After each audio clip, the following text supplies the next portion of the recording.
Ondor-ondor tanpa banyak tanya, batu lempar ke langgar, batu dilemparin orang yang baru sholat, dicabutkan keris oleh Hadipati Mangununeng dan ditancapkan ke Ondorante. Kesatu tidak mempan, kedua tidak mempan, yang ketiga ternyata Ondorante hilang dari pandangan.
Pemirsa, bersama saya Ari Bayu dalam acara Napak Tilas Budaya Nusantara. Kali ini saya bersama Bobo Trisno, kita akan mengulas tentang kisah Ki Ondorante yang saat itu sangat kontroversial, seseorang yang sangat kontroversial saat itu. Mau tahu kisahnya? Tetap ikuti video kita sampai selesai. Bobo Trisno, Ya, Mas Ari Bayu. ini saya dan teman-teman ingin tahu kisah tentang Ki Ondorante, Bobo, yang katanya saat itu seseorang yang sangat kontroversial. Mohon Bobo jelaskan dari segi budaya, Bobo. Ya, terima kasih Mas Ari Bayu, dan saya menyapa teman-teman yang ikut hadir di acara ini, terutama tim kameramen atau kru dari Napak Tilas Budaya Nusantara yang saya cintai. Mas Ari Bayu, Iya. menjawab pertanyaan Mas Ari Bayu dalam kesempatan ini, tanya seorang yang sangat kontroversial pada masa itu, seorang yang bernama Ki Ondorante. Saat itu pemerintahan Pati dipegang langsung oleh Hadipati-Pati yang bernama Mangununeng, seorang bupati yang sangat berwibawa dan sangat dicintai oleh rakyat Pati pada masa itu. Lah, yang namanya cobaan dalam tahta kepemimpinan seorang Hadipati Mangununeng, ternyata ada salah satu orang yang tinggal di desa Siti Inggil, masih Laladan Pati, atau desa yang mana desa itu di bawah pemerintahan Kabupaten Pati yang dipegang oleh seorang Bupati Mangununeng. Nah, seorang Ondorante, Mas, Ya. saat itu baru berkembang awalnya agama Islam di bumi Pati atau di desa Siti Inggil. Lah, warga desa Siti Inggil yang baru sebagian menjalankan ajaran agama Islam, tentu ada perintah sholat lebih baik berjamaah daripada sholat sendirian. Lah, sholat berjamaah itu tentu ditengarai dengan suara adzan, suara tabuh kentongan, atau suara tabuh jedor. Lah, di saat itulah, Mas, menjelang sore, menjelang fajar, itu kan pasti rakyat setempat memukul kentongan atau jedor sebagai tanda kalau itu akan dilakukan adzan pemanggilan sholat untuk berjamaah. Lah, oleh seseorang yang dipercaya di masjid atau musola atau langgar dipukul, deng deng deng, Allahu Akbar dan seterusnya. Lah, di saat itulah, Mas, bersamaan saat itu seorang Ondorante yang kehidupan sebagai seorang petani, pulang dari sawah. Nah, pulang dari sawah. Jadi Ondorante itu seorang petani. Petani, Mas Ari Bayu, seorang petani, pulang dari sawah, Mungkin seorang Ondorante setelah pulang desa udah langsung mandi, mungkin leyeh-leyeh gitu loh Mas, atau duduk atau bubuk santai atau rebahan Istirahat. di bangku itu seorang desa kan seperti itulah gambarannya. Lah di saat rebahan itu bersamaan menjelang surup maghrib, sholat maghrib itu kan dipukul tadi toh, Iya. dan adzan tadi toh. Lah menurut Ondorante itu mengganggu kehidupannya. Nah, karena tidak paham, karena dia tidak tahu, dan dia memang tidak pernah ikut dalam pembelajaran bersama dengan teman atau tetangga yang lain, Ondorante merasa terusik dengan bleng. Allahu Akbar tadi, versinya Ondorante itu dibilang bleng, lowo bubar. Menurut Ondorante, lowo itu kelelawar itu loh. Nggak usah disuruh bubar, pasti bubar dengan sendirinya kalau menjelang sore hari atau menjelang malam gitu toh. Ya terus gimana Bapak itu? Ondorante merasa terganggu dengan peristiwa adzan, peristiwa pemukulan gentong tadi atau pemukulan jedor. Ondorante tanpa banyak tanya, batu lempar ke langgar, batu dilemparin orang yang baru sholat. Nah, mikir dia, ngapain tuh? Kok kamin padahal amin gitu. Karena pemahaman Ondorante saat itu memang dia tidak tahu gitu loh. Akhirnya orang-orang yang sholat tadi bubar karena dipukuli oleh Ondorante, disabeti, dilempari batu musolanya. Lah Ondorante lebih menyukai suasana yang tentrem menurut dia itu toh. Menurut Ondorante tanpa ada aktivitas amin itu menurut Ondorante itu tentram, akhirnya bubar gitu. Dan itu dilakukan berkali-kali, bukan hanya satu kali, membuat orang takut ke langgar atau musola. Itu enggak satu kali tok ya Bapak? Udah satu kali. Lah, setelah berjalan cukup lama, akhirnya salah satu warga desa memberanikan diri lapor ke Pati, ya. Karena merasa tidak nyaman dalam menjalankan sholat 5 waktu, ya.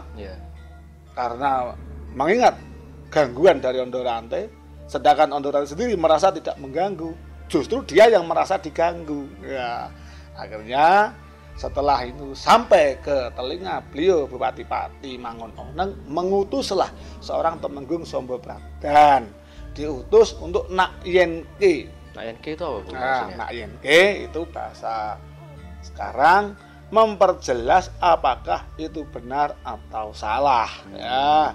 Kalaupun benar, tolong nasihati Ondorante. Kalau bisa dinasihati, kalaupun tidak, tentu Ondorante adalah batu sandungan kemajuan agama di Kabupaten Pati. Oleh Bupati Pati memberikan wewenang penuh pada seorang Temenggung Sombo Pradan untuk merangkap seorang Ondorante. Sampailah Temenggung Sombo Pradan ngepasi orang-orang pada berlarian yang dikejar-kejar Ondorante, yang mau sembahyang sholat zuhur dicegat atau mau sholat ngasar dilempari batu. Lah kebetulan berpapasan dengan seorang Temenggung Sombo Pradan.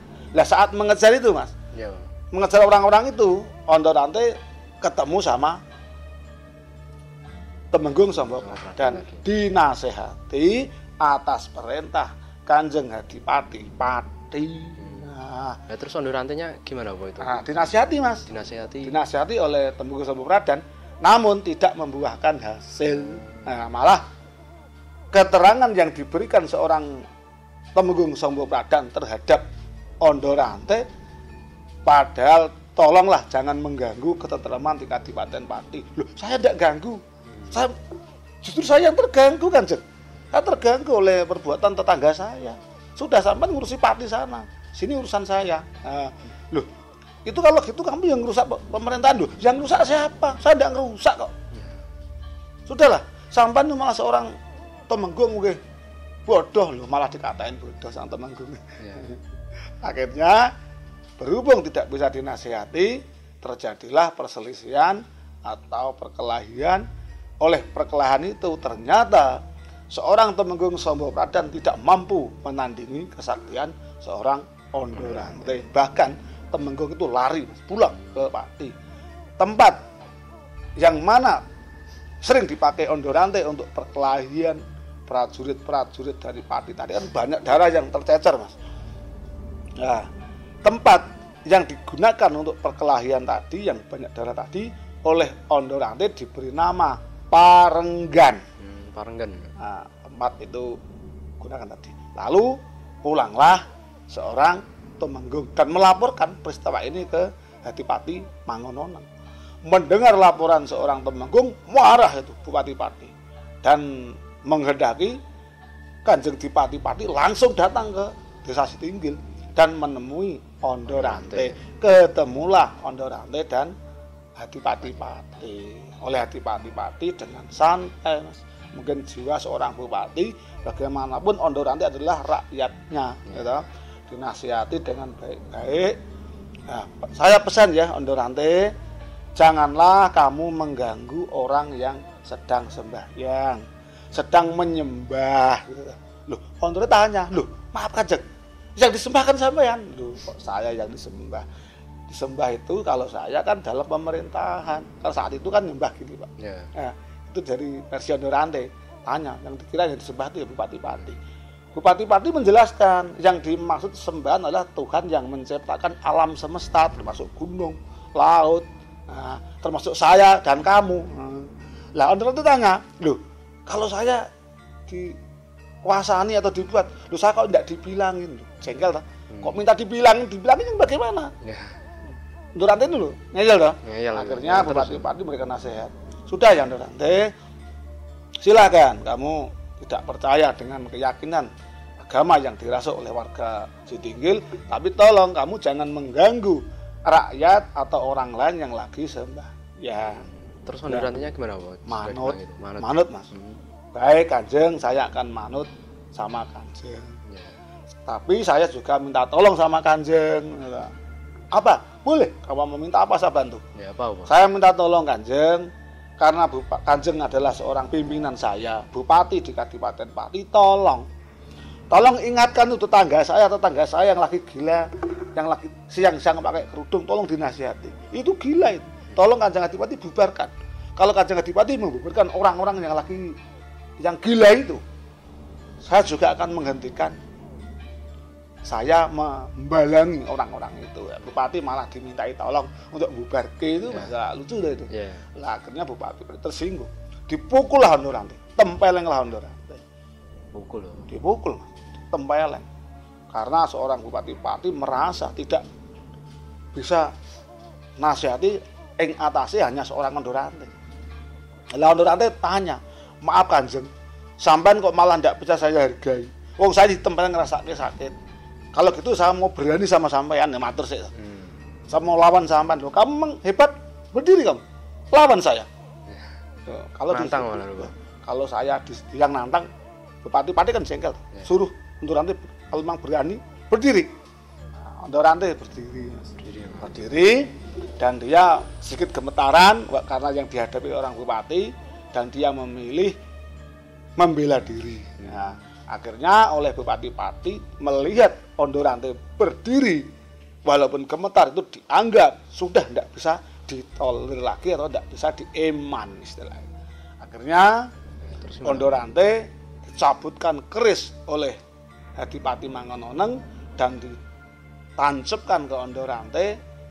Kesatu tidak mempan, kedua tidak mempan, yang ketiga ternyata Ondorante hilang dari pandangan. Hilang, Ondorante menghilang.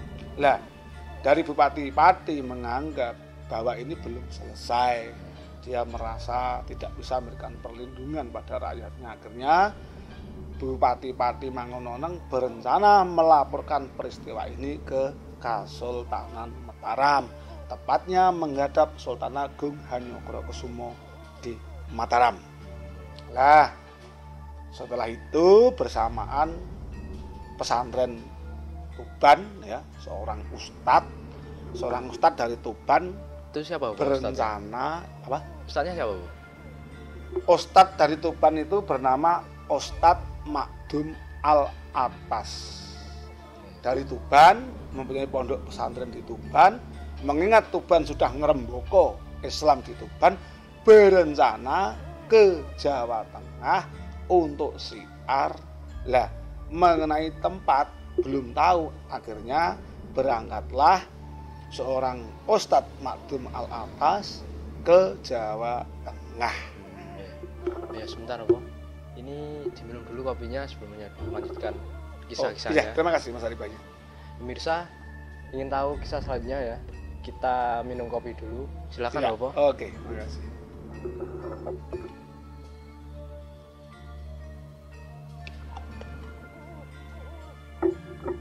Semakin menarik kan pemirsa kisahnya. Lanjutkan lagi Bopo. Silakan. Saya lanjutkan ya. Ya. Kejadian di Mataram, Sultan Agung Hanyokrokusumo. Di Mataram diadakan Pasewakan Agung. Ya. Kebetulan yang menghadap di situ ya diantaranya Patih Narangsumo dan Punggawa Kasultanan Mataram.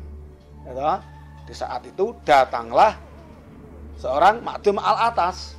Nah, Ustadz tadi ya. Ustadz dari Tuban tadi minta izin pada Sultan selaku penguasa Jawa Tengah saat pada masa itu, Ya. gitu, minta izin untuk syiar agama Islam. Ya. Syiar agama Islam di Jawa Tengah. Lah, di saat ngobrol-ngobrol datanglah seorang Bupati Pati. Nah, Bupati Pati melaporkan peristiwa tentang Ondorante tadi pada Sultan Agung Hanyokrokusumo. Otomatis Ustadz Makdum Al-Atas mendengar toh Ya. tentang kisah tadi toh. Ya, terus Nah, gimana? oleh Sultan Agung Hanyokrokusumo memutuskan, maaf Bupati Pati, saya minta sampean untuk sementara untuk diam dulu ya, saya akan matur sama Ustadz Makdum Al-Atas. Sang Ustadz, mungkin Sang Ustadz tidak usah saya ulangi lagi apa yang terjadi. Pasti sudah mendengar sendiri tentang kisah Bupati Pati kalau di desa Siti Inggil ada gini ya. Akhirnya oleh Sultan Agung memberikan izin seorang ustadz dari Tuban tadi untuk syiar agama asalkan ya toh, Ya. bisa membersihkan, dalam arti membersihkan desa Siti Inggil dari orang-orang yang mengganggu kelangsungan penyebaran agama Islam.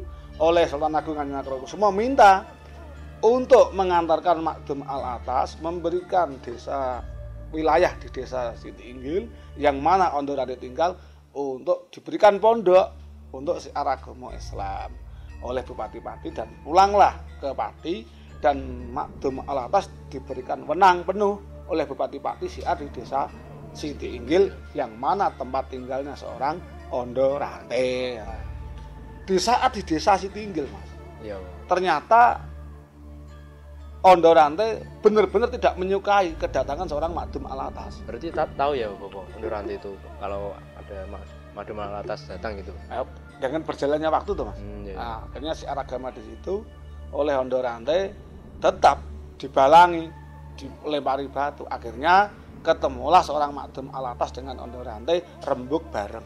Ya. Nah, karena seorang ustadz kan mesti IQ-nya lebih tahu menghadapi orang Jawa lah istilah itu, yang seperti orang itu loh, Mas, wataknya Ondorante itu loh. Ya. Terus gimana Bopo itu ceritanya? Makdum Al-Atas mencoba menemui seorang Ondorante yang mana menasehati, menerangkan dengan ilmu agama, menerangkan dengan dasar-dasar hukum agama. Keterangan lewat dasar agama itu sangat tidak bisa diterima oleh seorang Ondorante. Masih nggak bisa? Bopo? Masih tidak bisa. Bahkan saking mengalahnya seorang Makdum Al-Atas, Mas. Saking mengalahnya, Ya. Ondorante tetap tidak bisa menerima dengan alasan apapun. Tetap menghendaki di desa Siti Inggil saya ingin tentram, tidak ada aktivitas orang takbir, atau menurut sarung takbir itu, karena menurut Ondorante itu geger rame, tidak masuk akal kok siang-siang wanita pakai kerudung. Wah, apaan tuh, tan gila itu. Menurut Ondorante akhirnya jelas itu sudah tidak bisa dijelaskan dan tidak mau menerima kenyataan. Akhirnya seorang Al-Atas terpaksa Ya.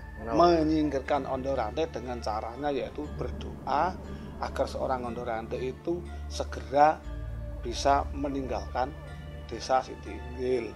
Ondorante yo silahkan kalau memang sampean mampu, Ya. saya akan berdiri di sini saja.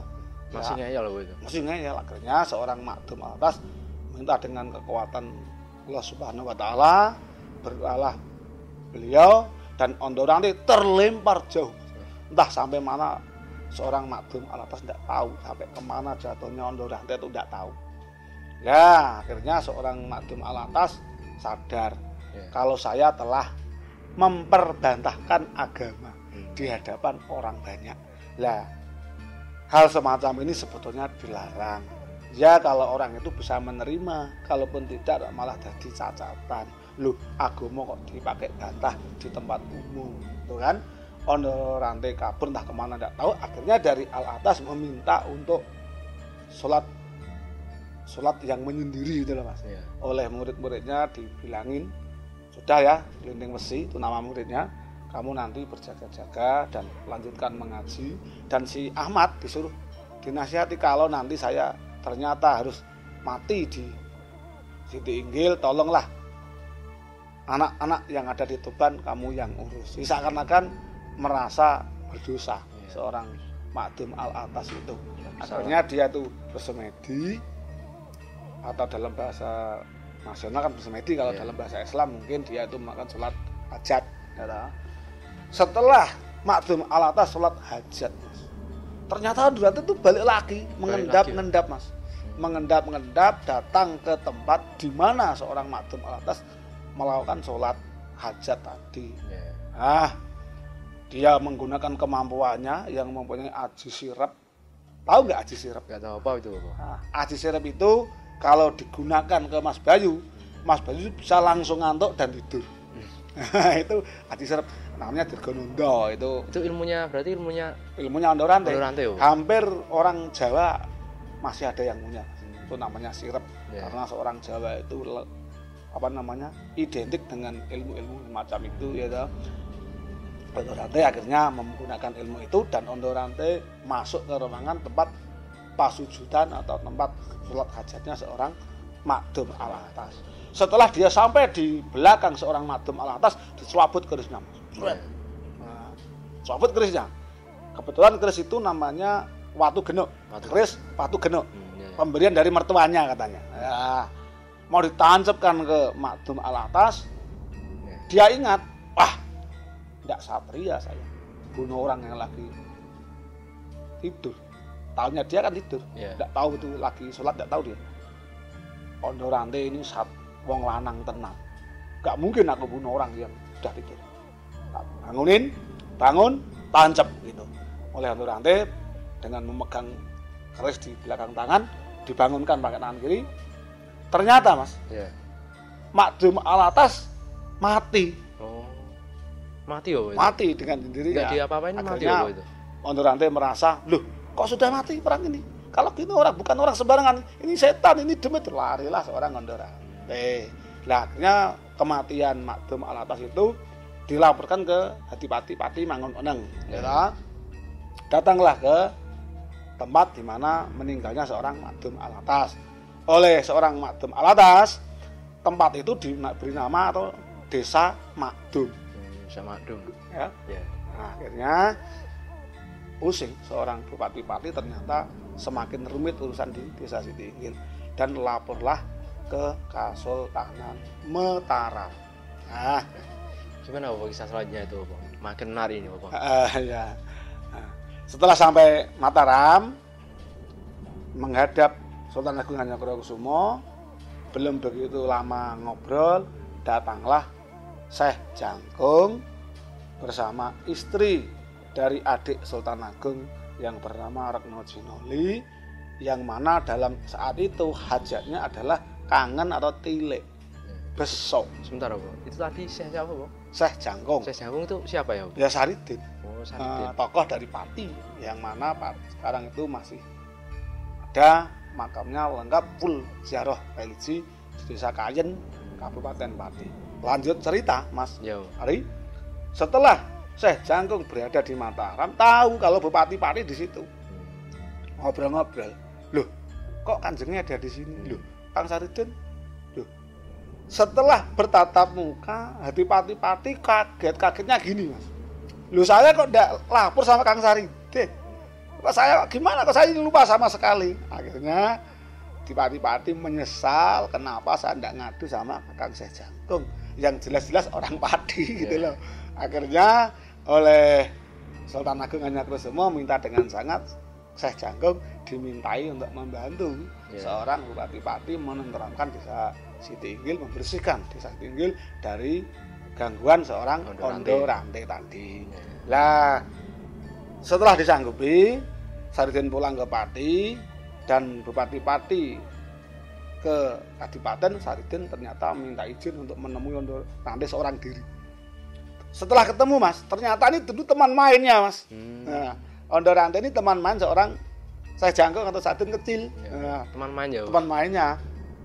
Gojek, tapi maton itu, guyon tapi maton tentang kelakuannya di desa Siti Inggil. Kok yo jangan ganggu kita ini sudah tua ngapain toh? Kayak gelutan seperti Zanom saja kan gitu dari presiden. Loh saya tidak ganggu, kamu jangan nasihati orang. Wong kamu dulu juga orang jahat, kamu juga kang bunuh orang. Masuk nasihati saya. Gojek ya Mas ya? Iya. Gojek. Gini loh. Teman gitu ya. Mbok yo kamu semakin memanas lah. Kamu dulu gini kan Saridin ganti dinasihati. Gini loh. Ondo Rante. Kalau kamu membuat rusuh di Pati, kan nanti yang kasihan bupati-pati itu. Kasihan silakan.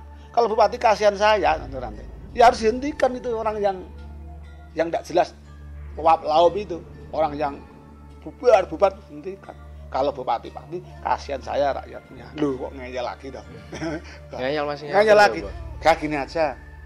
Kalau kamu tidak kasihan sama bupati-pati selaku pemimpin di Kabupaten Pati, mbok iya kamu tuh kasihan Sultan Agung Hanyakrosumo. Mataram. Ini sampai sana loh cerita kamu itu. Loh. Ya silakan. Wong saya tidak ingin dikenal sana kok. Ngeyel gitu kan. Ngeyel terus. Loh. Tapi saya ini disambati deh. Untuk nasihati kamu yang terlantai. Loh. Ya sudah bukan Dani gitu. Kan kamu udah ngandani saya. Saya tidak mau. Ya sudah kamu pulang. Kayak gitu. Ya tidak bisa gitu. Loh. Kayak kamu itu memang kamu sedulure sama Sultan Agung Hanyakrosumo lah. Kata-kata inilah menjadi peluang seorang Syekh Jangkung. Kalau kamu tanya saudara, kebetulan Sultan Agung Hanyakrosumo itu ipar saya. Saudara ya Mas? Saudara. Loh, kalau gitu kamu membela saudara. Loh iya dong. Saudara kok tidak dibela. Apalagi kamu merusak tata pemerintahan. Dah gini aja. Ringkas kata, perselisihan itu dilanjut dengan adu kabisan. Adu apa Bu? Adu kabisan atau adu kemampuan. Oh iya. Ibarat telur diadu mana yang pecah. Akhirnya mereka menyetujui kalau memang nanti Saridin telur jadi telur yang pecah contohnya, maka Ondo Rante tidak ada pepalang lagi. Ondo Rante pun meyakini Ondo Rante adalah palang terakhir. Nah, kalau ndok pecah ibarat saya kalah, maka saya akan ngelenggono dan meninggalkan akan hidup di tengah hutan tidak apa-apa. Akhirnya setelah adu kesaktian dengan kesaktian masing-masing, Ondo Rante terpental sejauh-jauhnya, namun belum mati. Belum mati ya, Belum mati Mas. Terus gimana Bu itu? Akhirnya oleh Ondo Rante minta izin sama Bupati. Ondo Rante itu bisa mati kalau dia diketahui pengapesane. Terus bagaimana caranya? Kalau saya Jangkung dekat, tidak mungkin dikasih tahu, kan tahu tuh lawan. Akhirnya oleh Saridin minta tolong seorang Guranti. Guranti itu siapa Pak? Guranti anak Temenggung Sombo Pradan, kebetulan masih perawan dan dia disuruh pura-pura jualan tuak atau minuman yang memabukkan. Wanita ya itu. Wanita cantik Mas, anak Temenggung. Nah disuruhlah mendekati di mana Ondo Rante sering di situ. Lah keberatan juga oleh orang tua Guranti, Temenggung tadi takut keselamatan anaknya toh Mas. Iya. Akhirnya pihak bupati-pati menekankan harus, tidak boleh tidak, ini perintah.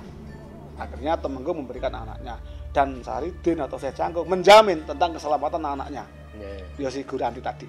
Akhirnya disuruhlah Guranti dengan dibekali aji pengasihan dari Syekh Jangkung dan dibuntuti dari belakang Syekh Jangkung dan prajurit Pati.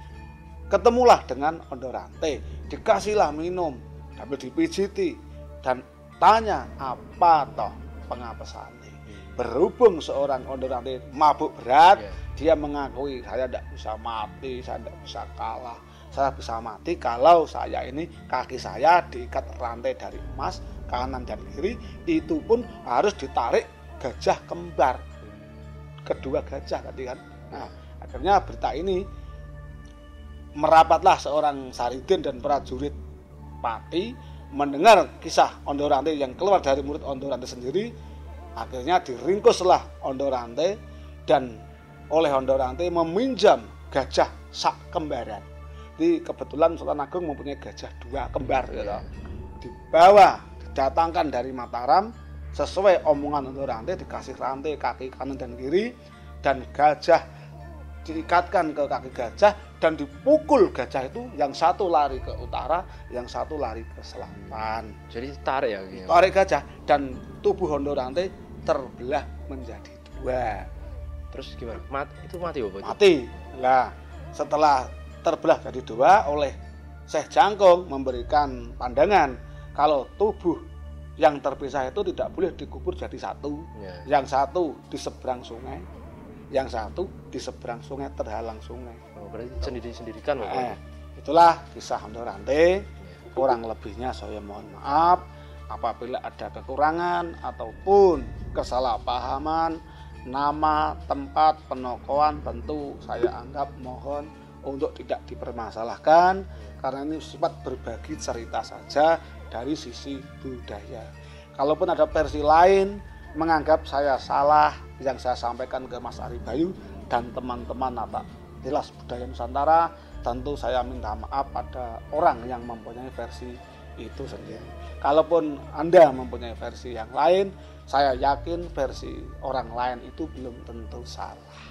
Maka dari itu mohon maaf ya Mas Ari Bayu dan teman-teman yang ada di studio. Saya mohon maaf apabila ada salah dan kata yang saya sampaikan. Terima kasih, matur nuwun. Terima kasih Bopo dan informasinya tadi. Mudah-mudahan kisah-kisah dari Bopo bermanfaat dan lain kali bisa cerita lagi tentang kisah-kisah yang lainnya. Karena sangat menarik Bopo ini kisah-kisahnya dari Bopo. Pemirsa, itu tadi kisah-kisah yang diceritakan oleh Bopo tentang kisah Ondorante. Sangat menarik ya. Jangan lupa apabila ada salah-salah kata kami mohon maaf. Yang baik bisa kalian ambil, yang buruk bisa kalian buang. Jangan lupa ikuti video kita selanjutnya. Tetap di Salam Napak Tilas Budaya Nusantara. Mau diurung Bapak? Ya.